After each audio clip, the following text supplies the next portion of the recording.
ମା ଦୁଧ ଖାଇ ସମସ୍ତେ ଅଛନ୍ତି। ବାପା ଦୁଧ କିଏ ନେବ? ବା ବୋଲତେ ପବନ, ପା ବୋଲତେ ପାଣି। ଏ ଯୋଉ ପବନ ତମେ ଚାଷ କରୁଛି, ଗୋଟେ ପଟ ହଉଛି ଜଳ ତତ୍ତ୍ୱ, ଗୋଟା ପଟ ହଉଛି ଅଗ୍ନି ତତ୍ତ୍ୱ, ଗୋଟା ପଟ ହଉଛି ଯାହା କୁହନ୍ତି ଚାନ୍ଦ୍ରାୟନ, ଗୋଟା ହଉଛି ସୂର୍ଯ୍ୟାୟନ। ସୂର୍ଯ୍ୟାୟନ ସେଥିପାଇଁ କହୁଛି ବାପା ବା ପବନ କଣ କରିବ?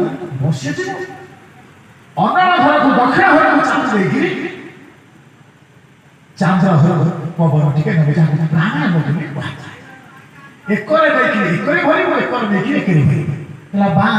ବଳଦକୁ ଡାହାଣେ ଯୋଚିବୁ, ଡାହାଣ ବଳଦ ବାମରେ ଯୋଚିବୁ, ଦୁଇ ବଳଦରେ ଚାଷ କରୁଥିବୁ, ଚାଷରେ ଫସଲ ପାଇ ମନରେ ଏ ବସି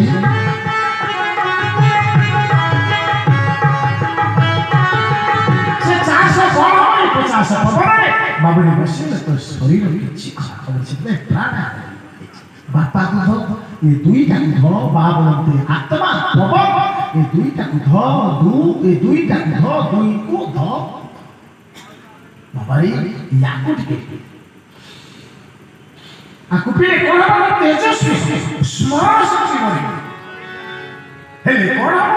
ସ୍ମରଣ ଶକ୍ତି ବଢିବ କେବେ? କୋଉଠି? ପରାଜୟ ହବନି।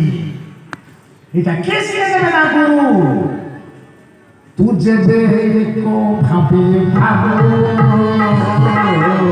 এই ঘোর সংসার করিব।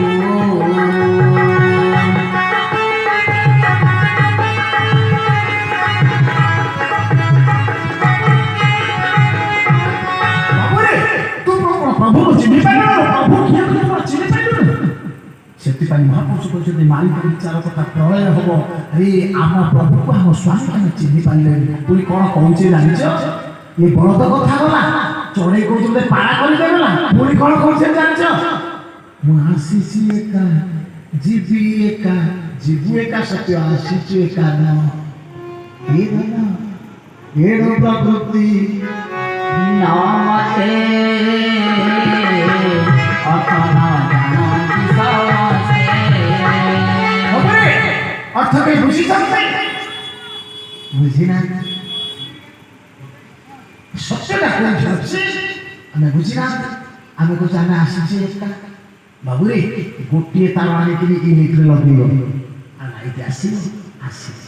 ନେଗେଟିଭ ପଜିଟିଭ ଦୁଇଟା ଆସିଥିଲେ ପିଲାମାନେ ଲାଇଟ୍ କରେଣ୍ଟ